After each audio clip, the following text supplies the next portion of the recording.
It's the brand new series that's got many of us talking, the latest episode of And Just Like That. We see Miranda seeking affection elsewhere as the romance in her marriage to Steve has stopped.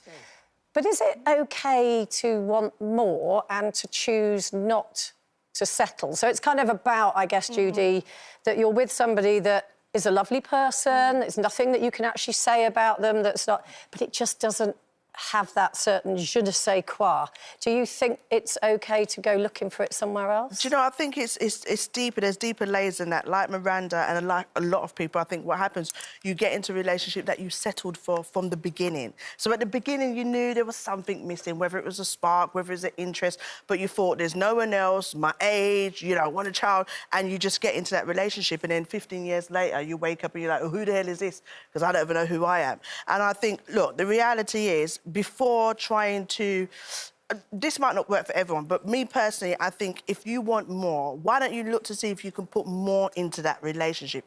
When something is not going right or it doesn't, I always like to ask myself, ask me, what have I done? Or is this something that I'm... Hang on a minute. But if your partner is the equivalent of a clapped-out Ford car, you can't turn him or her into an Aston Martin. There's only so much rebranding. It might need a little bit of polish. You might have to put the extra special petrol in him. You might just at least try. You might have to put more...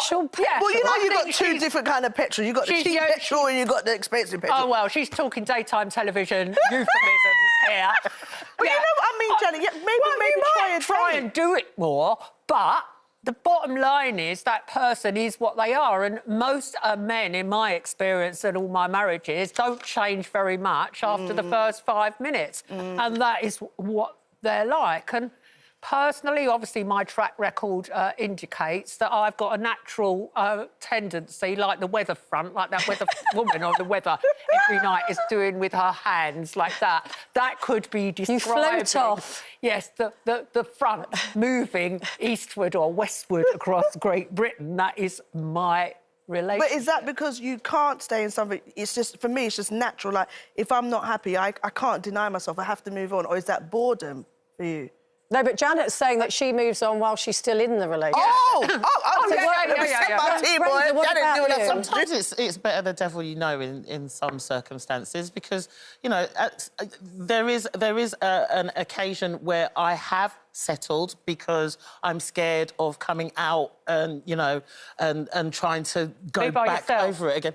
Yeah, or being by myself. You know, I've had people that have said to me, you know, you'll never find somebody because you've got 2 children, blah, blah, blah, and all that nonsense. Ridiculous. But I think, as Judy says, I think now I'm a person where I know what I don't want and I know what I do want, so I guess I'm not going to settle going forward. But I have been very, very guilty of settling in the past. But isn't another problem, just really quickly, that women today think they know what they want, but they're looking for, in a lot of instances, Mr. 100%, whereas they're going to be lucky, given what's out there, to get Mr. 45%. Oh, Janet, that's a bit harsh, 45%. Yeah, you take or anything with a pulse. Yeah.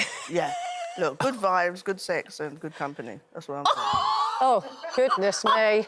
Well...